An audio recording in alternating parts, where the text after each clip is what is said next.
moi, il y a une chose du coup, me brûlait les lèvres au fil de notre échange et à vous entendre parler ainsi, c'est, euh, alors ok, le quadrivium va nous ouvrir ou nous faire grandir dans la compréhension des espaces qui sont autour de nous, de ces espaces de vibration présents autour de nous. Et alors, concrètement, comment ça se passe quand on débute?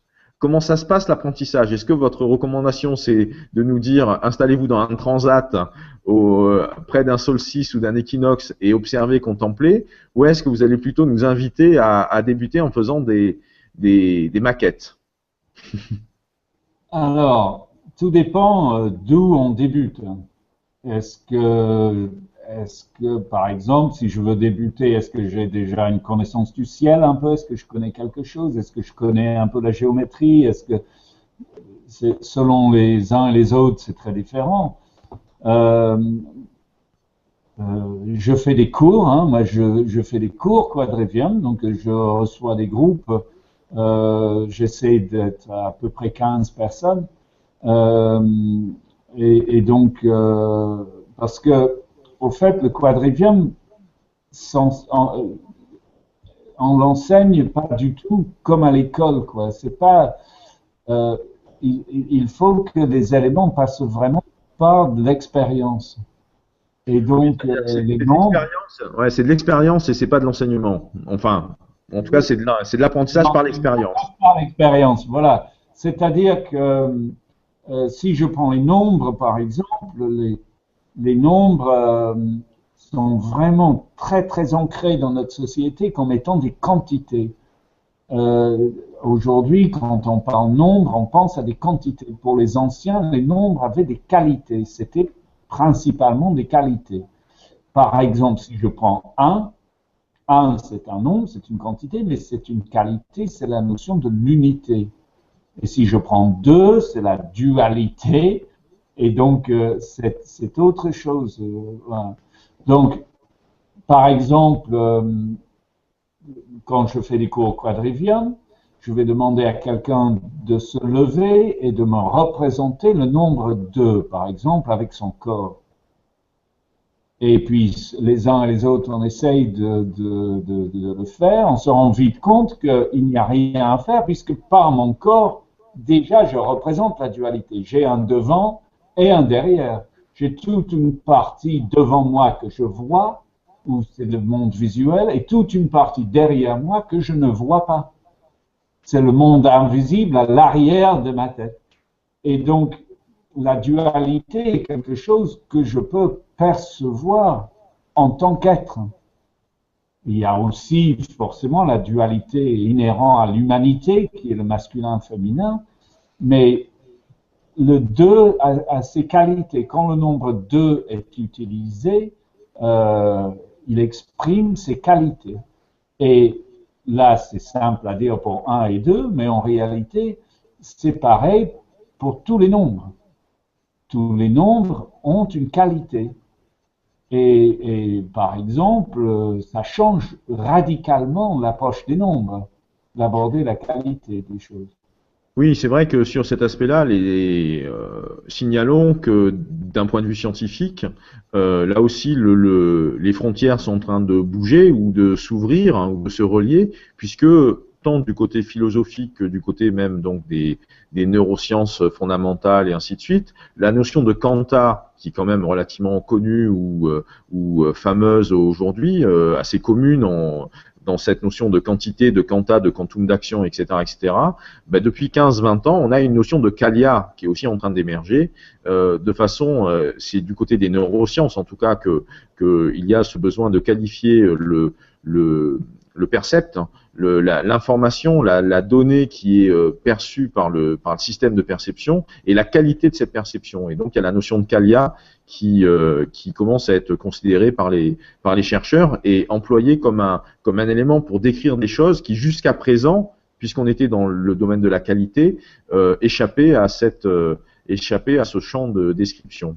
Alors, je vais enchaîner tout de suite sur une question autour de l'archéomètre de Saint-Yves d'Alvèdre. On a beaucoup de questions à ce sujet sur le chat, hein. Notamment par exemple Élise qui nous qui vous demande, Howard, si vous avez entendu parler de saint Yves d'Alvèdre, donc ce penseur théosophe. Est-ce qu'il vous est familier, et notamment donc l'archéomètre, hein, qui est donc cet objet qu'il a élaboré en quelque sorte. Non, moi je connais pas. Ah, très bien. Intéressé de connaître. Oui, ben Je ne effectivement. sais pas Donc, s'il peut y avoir des interventions ou pas. alors je sais qu'il y en a par le chat, mais ensuite peut-être effectivement on peut avoir un invité avec nous qui viendrait nous parler quelques instants de l'archéomètre. On va laisser la question ouverte du côté de la technique, et on va voir comment les sphères de l'internet sont en mesure de s'aligner pour permettre ça. On a une autre question autour du nombre d'or. Et qui nous fait remonter à la préhistoire. Donc Sirius nous demande si à partir de quand la trace du nombre d'or remonte. Avant les Grecs, avant les Égyptiens, est-ce qu'il a toujours été là? Oui. Alors, par rapport au nombre d'or, on peut parler de la proportion divine, ce qu'on appelle la proportion. Parce que le nombre d'or, parce que dans les nombres, pour l'instant, j'ai parlé des nombres entiers. Enfin, j'en ai pas beaucoup parlé, mais on parle des nombres entiers. Et puis, il y a ce qu'on appelle les irrationnels, ce sont des nombres qui ne peuvent pas être connus exactement. Alors, en réalité, la symétrie, ce que nous appelons la symétrie, c'est une symétrie statique. C'est-à-dire que nous divisons les choses en deux. Donc, j'ai une ligne, par exemple, une ligne. Je divise la ligne en deux. J'ai deux parties égales. Et puisque mes deux parties sont égales, c'est équilibré. Et j'ai quelque chose de statique. Quand tout est équilibré, il n'y a pas de mouvement. Alors, la deuxième façon traditionnelle de diviser une ligne en deux parties, c'est par la proportion, la divine proportion, la proportion dorée. C'est-à-dire que on coupe la ligne de façon à ce que la petite partie soit en rapport à la grande partie, comme la grande partie est en rapport au tout. Ça, c'est la divine proportion, ce qui fait que je coupe la chose en deux, et j'ai une plus petite partie et une plus grande partie. Mais c'est pas coupé n'importe comment, puisque le rapport entre la petite partie et la grande partie est le même que le rapport entre la grande partie et le tout. Ça, c'est la divine proportion qui va donner ensuite le nombre. Si je l'exprime en nombre, ça me donne 1,618, 0,339, etc. Mais en soi, c'est une proportion. Alors, est-ce que ça a été connu depuis la préhistoire? Si je peux me permettre, hein, je vais revenir à mon image du disque de Nebra. Ici, j'ai tracé des cercles. J'ai tracé le cercle de la Lune avec un cercle blanc. On voit qu'il passe par le centre du disque. Et en bas, il y a un arc, il y a un morceau de cercle en or, là, que si je trace l'intérieur, passe aussi par le centre. Mais ce qui est intéressant, c'est que, au fait, le rapport entre le morceau de cet arc en bas, le rapport entre la partie visible et la partie invisible, c'est le nombre d'or. C'est-à-dire que l'angle d'ouverture depuis le centre de cette partie-là est de 135 degrés et la partie restante, voilà, ce rapport d'ouverture sur un cercle correspond à la proportion dorée. Donc ici, on a un disque de 1600 avant Jésus-Christ avec un cercle en or et c'est la proportion dorée, le nombre d'or qui est exprimé sur la portion du cercle utilisé. Donc ça déjà, en soi, c'est un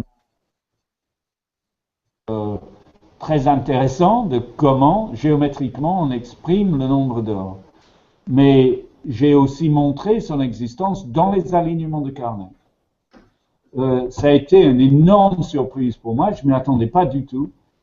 J'ai étudié la géométrie des alignements du Menec Est, c'est une partie des alignements de Karnac. J'ai découvert dans un premier temps que ces alignements étaient exactement orientés par rapport aux axes cardinaux sur ce qu'on appelle la diagonale d'un bicarré. C'est un peu technique, mais ça veut dire que si j'ai deux carrés côte à côte et je trace la diagonale, ça me donne un angle. Ben, c'était l'angle de ces alignements précisément par rapport aux axes cardinaux. Et le nombre d'or, la divine proportion en tout cas, peut se retrouver géométriquement à travers le bicarré. C'est le bicarré qui va servir de base pour ensuite tracer le nombre d'or. Comme un canevas en quelque sorte. Oui, c'est ça, voilà. Au fait, parce que la diagonale d'un bicarré, c'est racine carrée de 5, et que le nombre d'or, c'est racine carrée de 5 plus 1 divisé par 2, ce qui fait que, au fait, dans le bicarré, le nombre d'or est présent presque. Il ne faut pas faire grand-chose pour le faire apparaître. Et j'ai découvert que les bâtisseurs de mégalithes avaient fait exactement ça. Ils ont commencé par montrer la diagonale du bicarré par rapport aux axes cardinaux, et ensuite, ils ont tracé des cercles en tête de ces alignements. Il y a ce qu'on appelle des cromlechs, c'est des cercles de pierre. Et ces cercles délivrent le rapport du nombre d'or. C'est absolument incroyable. Et donc, c'est clair qu'il y a 7000 ans, en tout cas, non seulement on connaissait le nombre d'or, mais on l'utilisait dans l'architecture. Alors, on va justement poursuivre sur l'architecture. Nous avons pas mal de questions sur le chat concernant les Celtes, les mégalithes et vos hypothèses ou ce que vous en pensez aujourd'hui à la lumière de votre démarche et surtout du temps passé sur le terrain. Mais au niveau de l'architecture, nous avons une question liée à Le Corbusier. Est-ce que vous êtes intéressé à cet architecte? Oui. Mon nom, c'est Crowhurst. Crow, c'est le corbeau, donc on a un élément commun au niveau du nom. Voilà, vous êtes homonyme à travers les langues. J'ai fait une exposition à la Fondation Suisse à Paris sur un fresque. Il y avait un gigantesque fresque de Le Corbusier à la Fondation Suisse. Et c'est dans cette salle que j'ai fait une première exposition à Paris. Donc, j'ai des relations d'un certain ordre avec Le Corbusier. Voilà. Alors, justement, ces relations, Le Corbusier avait travaillé sur le modulor. Oui. Le rapport de la divine proportion par rapport au corps humain, enfin, vu à sa manière, quel lien faites-vous entre l'approche de Le Corbusier, qui était, par exemple, un de ceux que j'avais derrière la tête parmi les figures du XXe siècle, Oui. et ce que vous venez de nous expliquer à l'instant sur la divine proportion. Oui. Vaste question. Je ne sais pas. La première question était sur le quadrivium et sur une voie qui permet de se relier à l'esprit. Est-ce que Le Corbusier était dans cette idée? Je ne sais pas. Je ne connais pas la recherche intérieure de Le Corbusier. Maintenant, sur sa partie extérieure manifestée, c'est évident qu'il s'intéressait, oui, au nombre d'or, il s'intéressait au bicarré, il utilisait beaucoup les carrés et les bicarrés, il s'intéressait aux axes des solstices, il orientait des bâtiments en fonction de la lumière et des axes des solstices, donc liés à l'astronomie. Donc, dans la partie manifestée de son travail, il y a beaucoup d'éléments. Maintenant, personnellement, hein, je n'ai pas perçu une unité, enfin, je ne sais pas comment dire. J'ai perçu beaucoup d'éléments d'approche, beaucoup de recherches et beaucoup de recherches intéressants et qui donnent des résultats intéressants, mais j'ai pas senti nécessairement une cohérence profonde et j'ai pas non plus connu chez Le Corbusier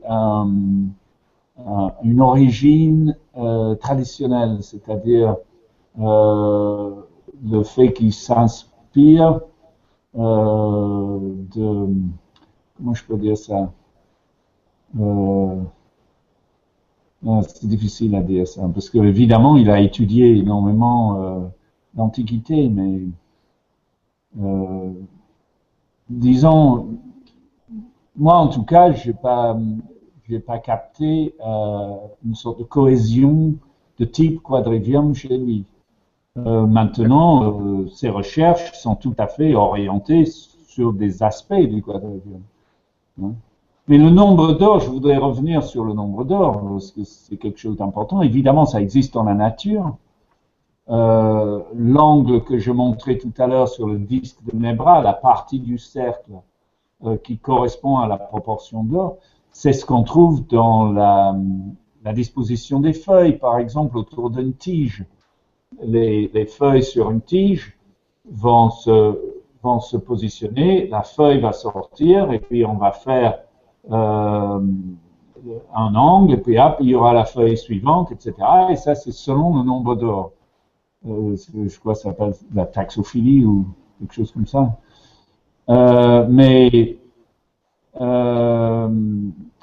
Donc, dans la nature, on retrouve évidemment, tout le monde connaît, sur le tournesol ou sur les ananas, le déroulement comme ça des nombres de la série de Fibonacci sur le nombre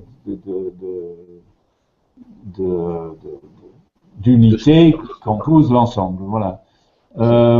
Donc le nombre d'or, c'est quelque chose où la proportion dorée et les nombres qui composent, qui vont tendre vers ce nombre d'or, existent clairement dans la nature.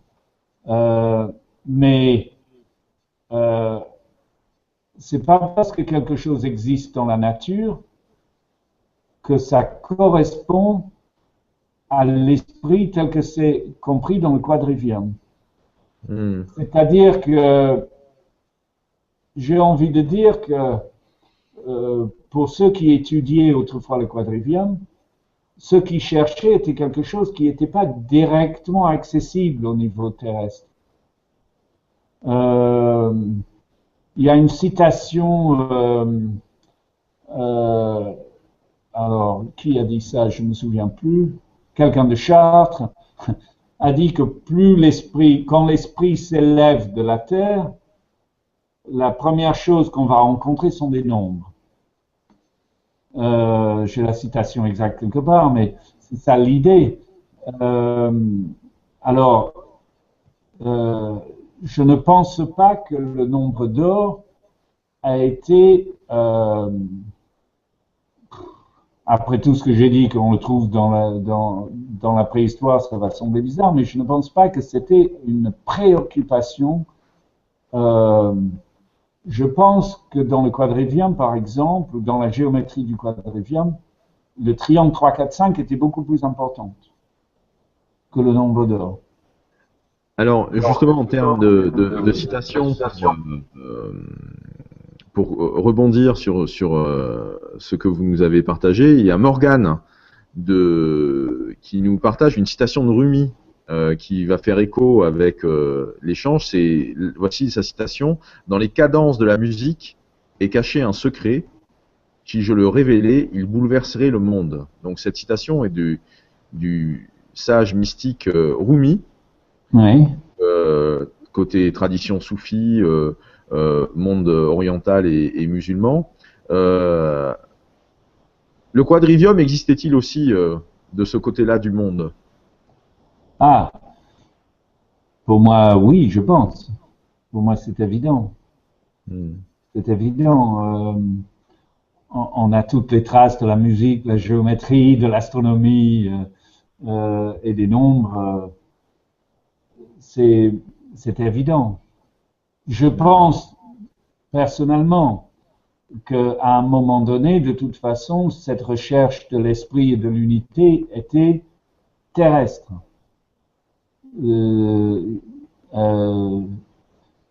Dans la Genèse, il est dit à un moment donné, toute la terre parlait une seule langue, avant la tour de Babel. Quand l'homme, en essayant, il a essayé de accumuler, monter du bas pour aller vers le haut, au lieu de laisser descendre l'esprit. Au fait, si on essaie de monter vers l'esprit, on ne peut pas y arriver. La relation à l'esprit se fait par une ouverture à la descente. L'esprit descend si elle veut bien descendre, et si je suis bien prêt à le recevoir.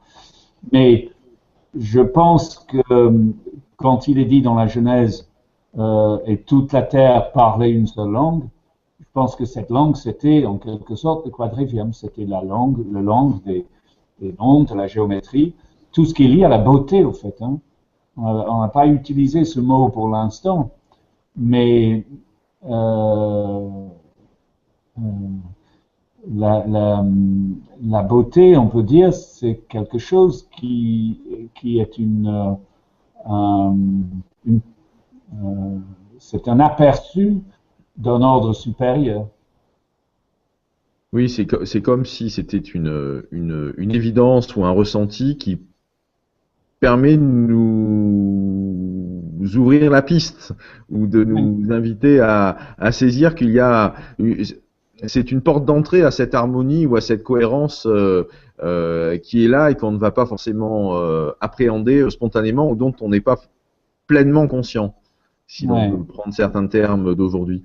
Alors, toujours sur la question des relations entre les choses entre elles et notamment par rapport au composé du quadrivium, il y a une question de Torfro qui nous demande s'il y a une relation entre les sons et les nombres dans le quadrivium, et une relation qui est similaire, proche à celle par exemple qui est décrite dans tout ce qui est guématrie et kabbalistique.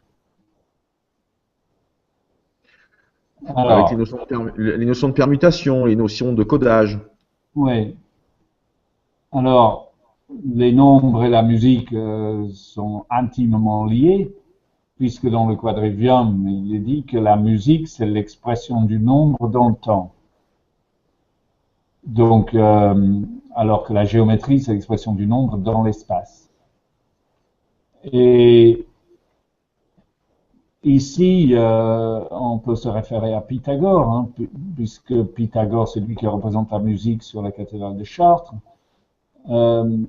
Pythagore qui est crédité d'avoir inventé l'octave. Avant, en Grèce antique, avec le luth était accordé par carte.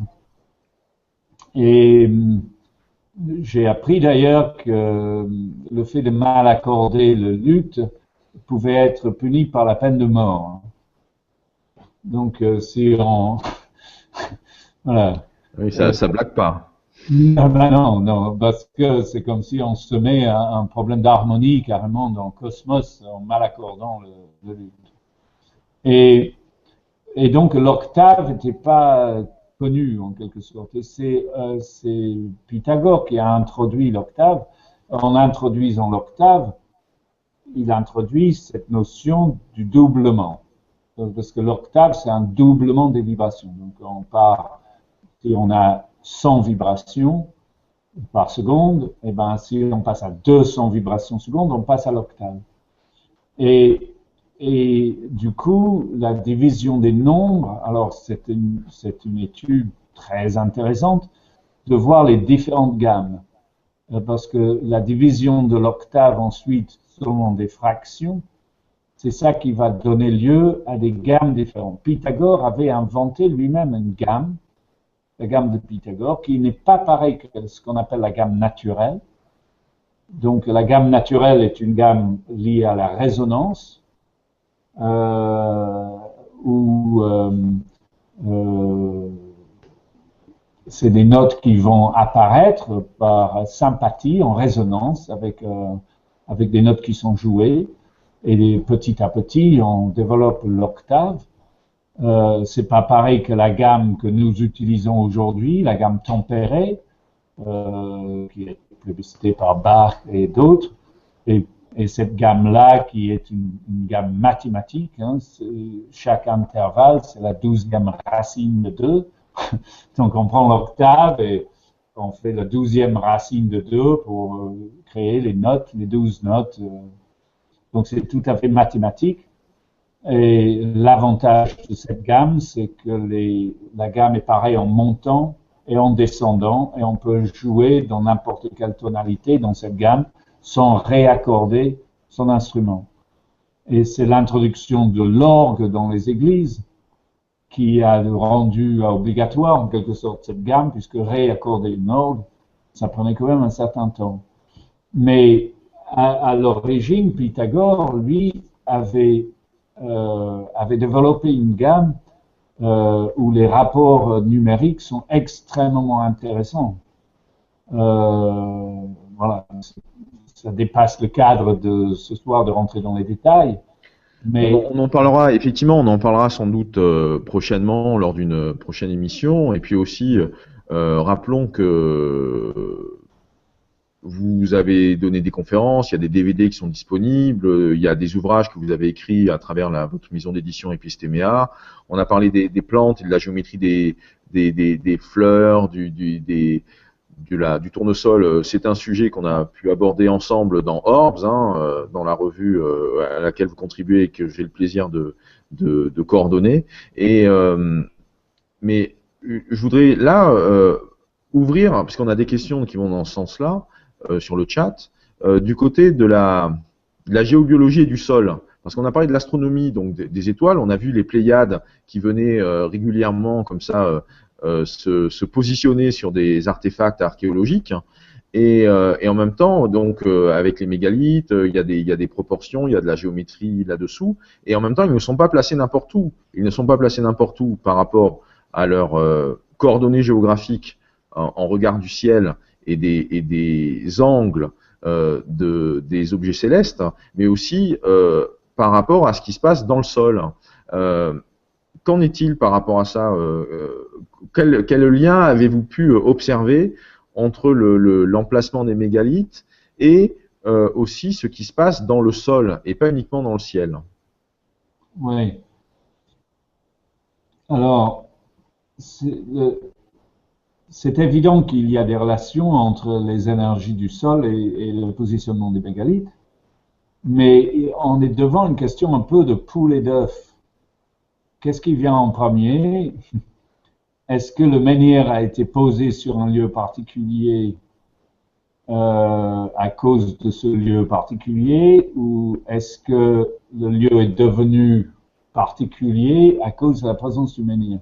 C'est une question intéressante, parce qu'on constate que les constructions mégalithiques modifient les réseaux terrestres. Par exemple, si on prend des réseaux qui sont connus, les réseaux électromagnétiques dits Hartmann, qui sont nord, sud, est, ouest, ces réseaux sont modifiés et déformés par rapport à leur disposition habituelle par la présence de mégalithes. On peut même trouver des sites mégalithiques où tous les réseaux sont en quelque sorte poussés à l'extérieur. Donc, on le trouve aussi dans les églises romanes. Mais je pense que les bâtisseurs de ces monuments avaient des aspects d'une science que nous avons oublié. Beaucoup de gens travaillent pour essayer de le retrouver, mais cette science semble pouvoir clairement intervenir sur ces réseaux terrestres et modifier ces réseaux. Ça n'a rien à voir avec le quadrivium, puisque là on est dans, je dirais, des techniques énergétiques liées à des fonctions, comment je peux dire ça, liées à la fonction sacrée des monuments. Et donc, en tant que tel, on n'est pas dans la notion de la relation à l'esprit, qui est le sens du quadrivium. Mais par rapport à l'espace sacré, évidemment, c'est tout à fait important, puisqu'il s'agit de créer des lieux qui permettent, qui aident à un travail énergétique ou un travail sur l'humain. Oui, donc on peut tout à fait envisager la planète, le sol, la Terre comme étant un peu un chaudron qui bouillonne, hein, avec des énergies qui sont là, des énergies qui vont être fortes, qui vont avoir une certaine densité, quoi qu'on en dise, vont avoir une certaine densité, une certaine propension comme ça à être mise en mouvement et à vouloir s'exprimer à la surface. Et simultanément, on a des rapports de proportion qui structurent l'univers et qui font que ces forces s'expriment ou en tout cas vont se canaliser dans notre environnement naturel selon certaines lois ou certains principes. Et donc, c'est vrai que ce que vous évoquez par rapport au mégalithe, où on parle de la poule et de l'œuf, on peut aussi envisager que ces lieux-là vont avoir des propriétés particulières parce que on rentre par exemple sur l'expression, si on prend l'expression des cheminées cosmotelluriques au pied de la lettre, hein, parce que elles ont une certaine relation avec le cosmos. Ces points-là, ces lieux-là. Oui. Et c'est parce qu'il y a effectivement une certaine relation avec le cosmos qui va se traduire par certaines formes d'énergie, certains niveaux d'énergie, certains types de vibrations, une énergie plus, une énergie moins, peu importe, en tout cas une énergie qui va s'écarter de la norme, dans un sens ou dans un autre, qu'il y a besoin de peaufiner l'œuvre, ou qu'il y a besoin peut-être de raffiner l'outil, ou en tout cas de cultiver le jardin. Oui. Avec ces principes, comme on pouvait avoir en fonction des civilisations, des principes directeurs pour cultiver les jardins ou pour structurer les jardins. Oui. C'est un vaste sujet. Hein. C'est toute la notion d'espace sacré, de sa raison d'être. Et donc, comme j'ai dit, c'est un vaste sujet. On rentre dans l'architecture. Ce que j'ai pu constater, moi, en tout cas, c'est que les monuments mégalithiques sont implantés selon une géométrie extrêmement précise, donc précis au centième de degré, sur de longues distances, et que cette géométrie semble relier des lieux d'énergie. Et donc la question c'est, est-ce que cette géométrie est en quelque sorte la structure du système nerveux terrestre? Est-ce que finalement la Terre a un système nerveux qui obéit à une géométrie précise? Ou est-ce que la géométrie a en quelque sorte canalisé et structuré ces énergies? Est-ce qu'on a en quelque sorte domestiqué ces énergies? Puisque dans la préhistoire, on a quand même domestiqué les animaux sauvages, on a domestiqué beaucoup d'animaux. Peut-être on a aussi domestiqué des énergies. Mais c'est des questions. Je n'ai pas de réponse à ça. Évidemment, c'est une énorme recherche. Bien sûr, oui, non, la domestication des forces, elle peut être extrêmement hautement technique, comme elle peut être élégamment artistique. Hein. Il y a vraiment l'éventail est ouvert quant à la façon de l'appréhender, qu'on soit dans le Kanta ou dans le Kaliya, par exemple. Alors, j'ai pas mal écrit à ce sujet parce qu'on parle du nombre de la bête. C'est dans la Révélation, hein, le fameux nombre de la bête. Et dans un livre que j'ai écrit sur la Troménie de l'Ocronan, qui est une procession qui date du 5e siècle, en Bretagne et qui, pour moi, prend ses origines dans la préhistoire et dans le quadrivium. Mais pour moi, euh, cette procession fait partie d'un antique préoccupation qui était le fait de dompter la bête en quelque sorte, et la bête étant donc des énergies telluriques qui pouvaient être dévastatrices, pardon, et qu'on a su comment le faire à travers des nombres. C'est pour ça qu'il y a ce fameux nombre 666, le nombre de la bête, avec tout l'imaginaire et le fantaisiste qui tourne autour de ces questions. Mais je pense que ce sont des éléments d'une science et euh, euh, il est dit que c'est un nombre que la bête ne peut comprendre, comme si, au fait, il est possible de dompter ces énergies. Voilà. Enfin, j'ai fait une étude assez intéressante sur cette question dans mon livre sur l'astronomie de l'astronome. D'accord. Alors, dans le même ordre, toujours dans ces passerelles entre les époques et puis les sciences, nous avons une question de Michael Barra qui nous demande si vous connaissez les travaux ou les recherches de Guy Gandon, qui a également Exact. Guy Gandon? Gandon. Ah oui, je connais, oui. Alors, que pouvez-vous nous dire sur cette approche et ses liens avec et ses liens ou ses divergences avec la vôtre? Euh, Qu'est-ce que je peux dire? Euh, je ne sais pas ce que je peux dire vraiment. Euh,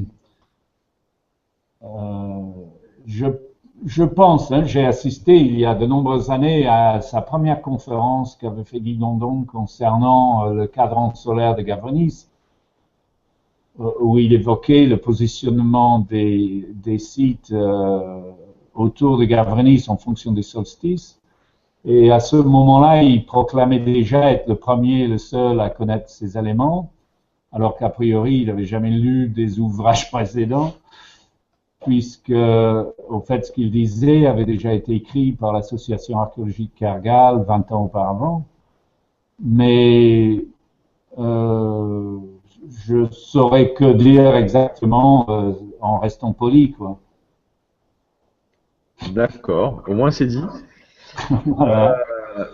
Pareil, en autre question, de Albéric, sur faut que je retrouve la question d'Albéric dans le chat, puisqu'on a vraiment beaucoup de questions, sur les relations entre, voilà, le travail géométrique d'Éric de Champry sur les cathédrales françaises. Ce travail vous est-il connu? Éric de Champry? Oui. Non, Non, vous ne connaissez pas. non. Je sors pas souvent de ma campagne, hein. Ou en tout cas, il y a en tout cas que pas mal d'écoles de pensée ou de, de, de conjectures dans les façons de relier les choses entre elles. Et c'est Oui, vrai que on a toujours des choses à apprendre, hein, ça c'est évident. oui, oui, tout à fait. Oui. Et qu'est-ce qu'il dit? Écoutez, là c'est la même chose. Hein, sur le travail donc il y a, il y a une analyse géométrique de ce que j'en comprends, parce que c'est un travail que je ne connais pas non plus. Il y a donc une analyse géométrique sur les cathédrales, et cette géométrie ouvre à une certaine symbolique. Oui. Mais Ah, oui, évidemment. Mais il faudrait rentrer dans les détails, quoi. oui, il faut la connaître un peu plus, oui, évidemment. Ouais. Ouais. Ouais. Je peux pas en commenter. Moi, pour en revenir au quadrivium, puisque j'ai eu la chance de pouvoir participer ou assister en tout cas à certaines transmissions que vous faites au Ward, notamment autour du calendrier celtique. c'est vrai que le fait de pratiquer à grande échelle, de mettre en mouvement son corps dans le fait de manipuler les cordes avec les coudées, de compter, de regarder par rapport au lever ou au couchant du soleil, de se positionner par rapport à ça, de prendre des points de repère dans la géographie, dans le paysage, par rapport à ces phénomènes, ça rend la connaissance et le savoir vivant d'une façon différente. Et c'est vrai que le quadrivium, ou en tout cas l'approche, la démarche du quadrivium, moi je trouve est assez intéressante dans le fait de s'affranchir en quelque sorte, ou en tout cas de ne pas se limiter à une connaissance qu'on va accumuler en lisant des pages et des pages d'ouvrages, mais bien plutôt en se reliant à l'univers et au cosmos au sens grec du terme. Oui, oui, mais c'est ça exactement, c'est ça le but dans le fond. Hein. Ça a toujours été le mien en tout cas, c'est de chercher à comprendre ce que je fais ici. Et c'est évident que euh, on sait que le quadrivium n'était pas quelque chose de livresque, puisqu'on n'a pas d'écrit, on n'a pas de livre. Pythagore n'a pas écrit de livre, ses disciples n'ont pas écrit de livre, les disciples de Bède a beaucoup travaillé le quadrivium, le vénérable Bède, mais il n'a pas écrit sur ce sujet, il a écrit sur tout un tas d'autres sujets. Et à Chartres, c'est la même chose. Donc, c'était clairement une voie. C'était pas. C'est ça la question. Et donc maintenant, moi, je tente de faire en sorte que ça reste comme ça. Je tente de faire en sorte que les gens puissent expérimenter. C'est très intéressant, par exemple, de faire l'observation des levées du soleil ou du coucher de soleil dans les monuments mégalithiques. J'étais ce matin, on a eu un temps absolument splendide ici en Bretagne. J'étais au lever du soleil ce matin par moins 7 degrés dans un monument mégalithique. Et ce rayon qui vient tracer exactement une pierre qui a été posée là il y a 6000 ans, c'est tout à fait particulier. Ce n'est pas du tout... c'est direct. Il y a quelque chose de direct. C'est-à-dire que l'enseignement des bâtisseurs de mégalithes a été inscrit de façon à être direct ensuite, d'être perçu directement si j'ai la chance d'être au bon endroit au bon moment. En tout cas, c'est comme si les installations des mégalithes, leur mise en place, leur présence, étaient comme des livres ouverts qui continuent si on les regarde ou si on se place convenablement, Oui, à nous donner accès à la même information ou à une information qui est la même tout en étant adaptée à notre époque. oui. Oui, c'est ça. Non, mais exactement, puisque il n'y a pas, ça ne peut pas prendre de ride. Hein. Il n'y a pas de, la beauté ne prend pas de ride en réalité. Le nombre d'or, la proportion dorée, la symétrie, le triangle 3, 4, 5, ce sont des formes qui gardent leur beauté de façon éternelle. Oui, et c'est vrai que cette beauté peut générer un état de félicité ou un état de béatitude. Alors nous avons Olivier 91 qui nous rappelle une citation de Dante de la Divine Comédie qui est nul n'entre ici s'il n'est pas géomètre. Oui. Donc, quelle est, selon vous, Howard, la portée spirituelle et symbolique de cette assertion? Assertion, oui. On dit aussi que sur l'entrée de l'école de Pythagore, c'était marqué nul n'entre ici s'il n'est mathématicien. Oui. Voilà. Mais la portée symbolique, je ne sais pas si elle doit être explicitée, mais en tout cas, l'idée, c'est que la perception de la beauté, que ça soit dans la musique ou dans la géométrie ou dans les nombres, C'est quelque chose qui nécessite un travail. Ce n'est pas possible en réalité de percevoir ça comme ça. C'est quelque chose, c'est là, nul n'entre ici s'il n'est géomètre. Pour moi, c'est un peu le sens, c'est-à-dire que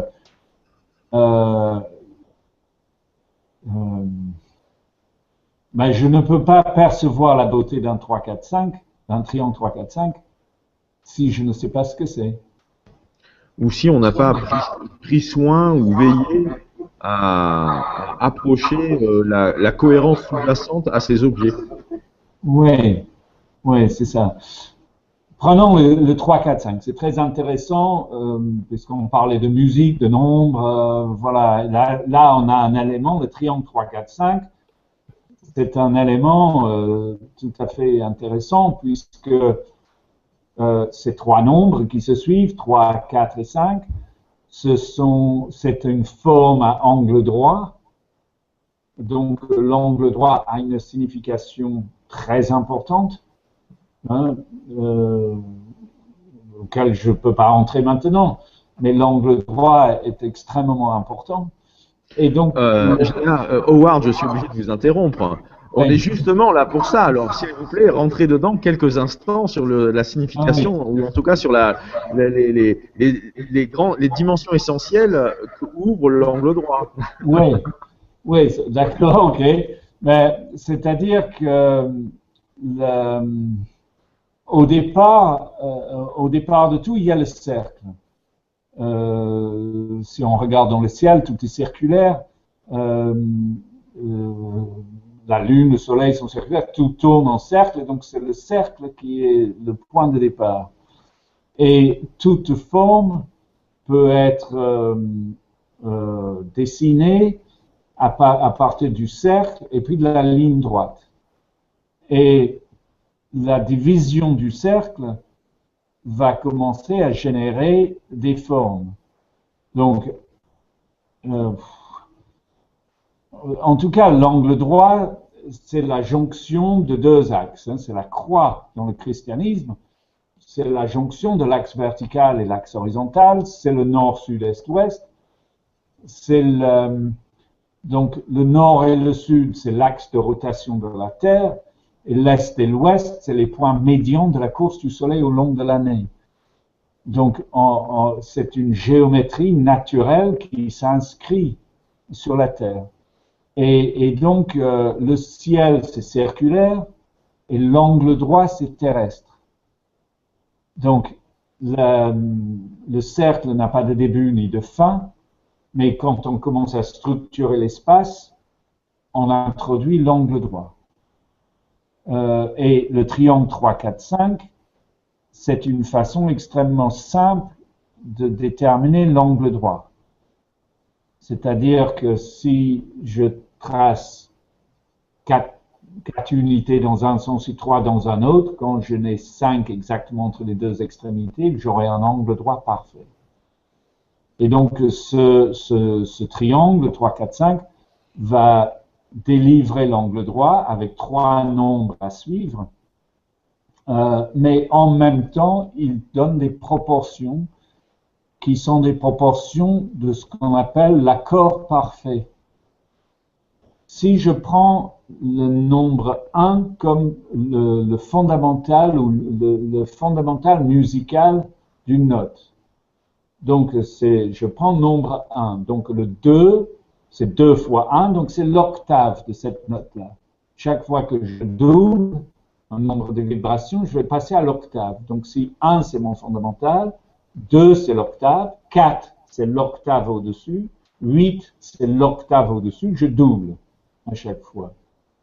Maintenant, à mi-chemin entre le 2 et le 4, je vais trouver le 3, ce qui représente la note Sol.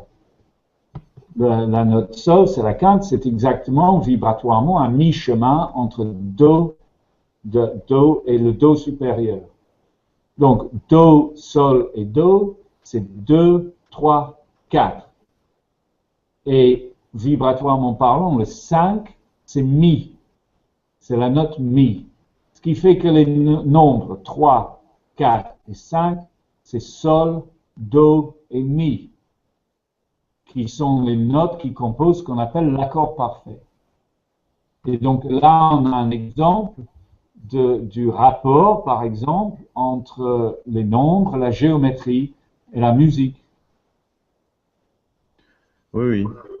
Voilà. C'est assez limpide, effectivement. Et cette explication à travers la musique permet de voir comment, en abordant une discipline ou une voie avec un certain état d'esprit,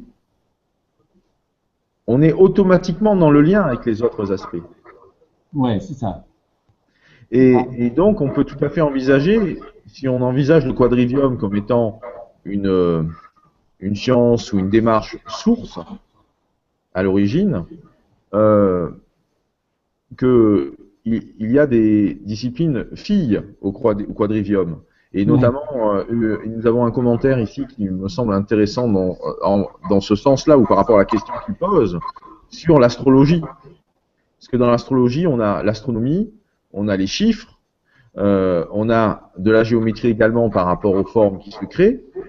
Euh, euh, L'astrologie peut être pratiquée de nombreuses façons différentes, mais peut tout à fait être envisagée ou expérimentée dans une conscience quadrivium. oui, oui.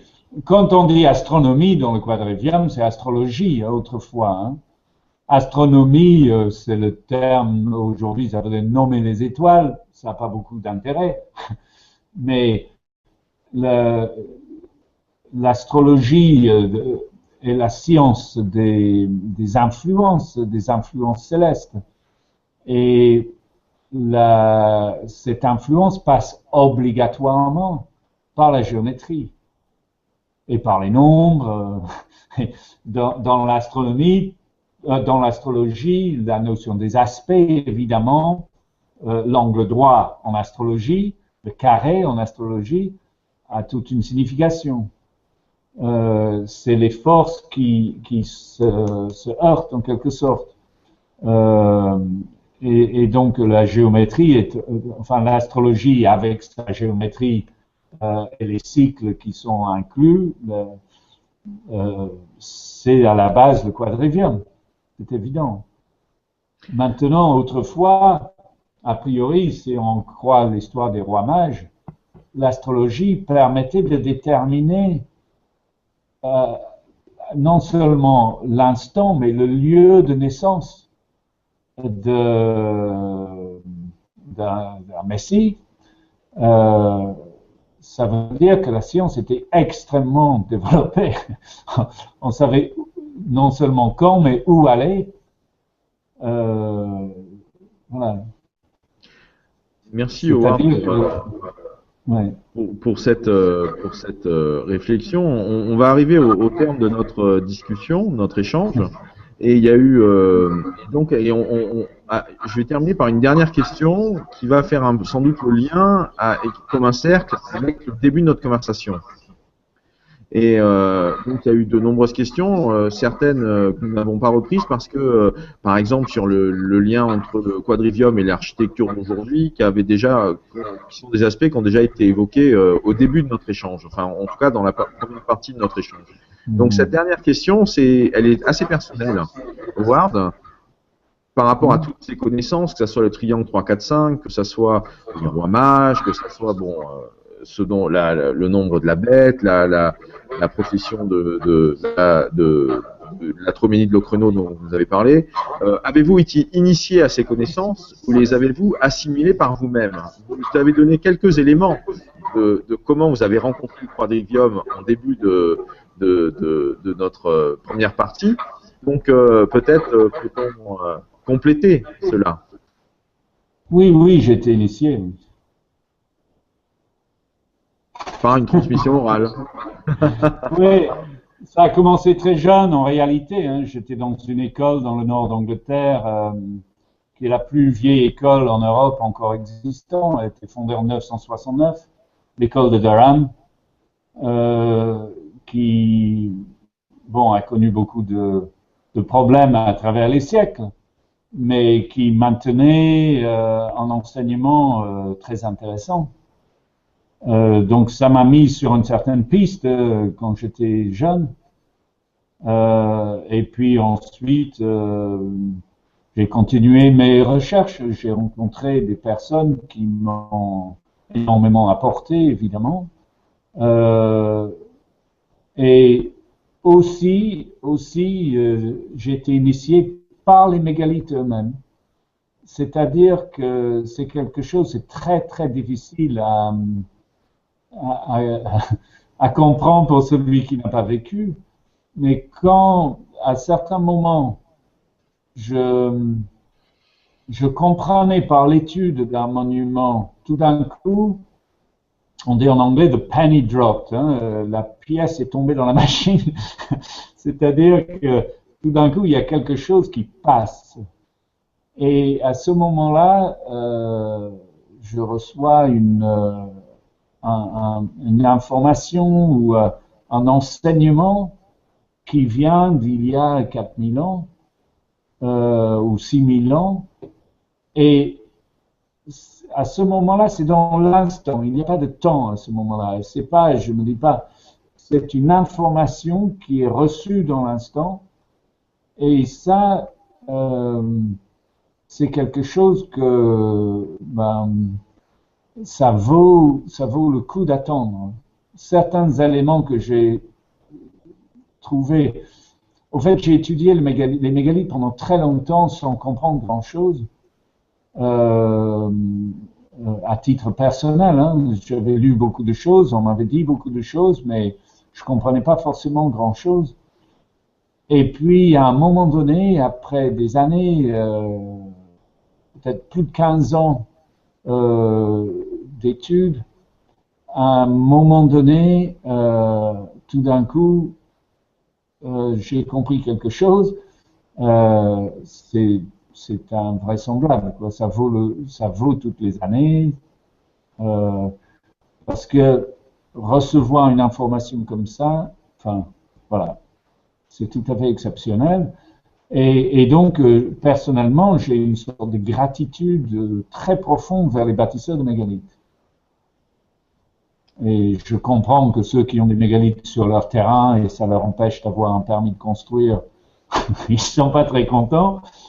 Mais moi, j'ai un souhait, c'est que les gens sur cette planète puissent être touchés, comme j'ai pu l'être, par le travail de ces bâtisseurs, des bâtisseurs qu'on ne connaît pas, hein, on ne sait pas du tout qui est-ce qui a fait ça, mais qui a eu lieu il y a tous ces milliers d'années et qui a vraiment inscrit de façon indélébile des choses essentielles. Merci. Ça répond à la question? J'ai l'impression. Merci beaucoup, Howard, de cette remise en perspective. Et ça ouvre effectivement quelque chose, je pense, d'essentiel ou de clé sur la thématique qui nous a rassemblés ce soir et qui fait qu'on a. Il y a aussi beaucoup de gratitude de notre part par rapport à toutes les personnes qui sont là présentes jusqu'à 7 heures avec nous, avancées, sur l'expérience intérieure et intime du quadrivium. C'est-à-dire que c'est pas simplement un savoir livresque qu'on feuillette et qu'on assimile intellectuellement, c'est quelque chose qui demande ou invite à un engagement entier de l'être, c'est-à-dire du corps, et à travers cet engagement, à travers cette demande, ou en tout cas à travers ce mouvement qui peut être immobile, hein, en tout cas ce mouvement qui fait qu'on sort, en tout cas d'un territoire commun, connu, il y a quelque chose qui va venir à vous. Et des liens vont se faire et des compréhensions vont se faire. Et on est changé, transformé avec cela. Voilà. C'est, je pense, une des leçons assez essentielle ou extrêmement intime et intérieure qui est liée à cet esprit du quadrivium dont vous nous avez parlé ce soir. Voilà. Merci Howard, merci beaucoup, merci à tous pour vos questions. Merci Maxence.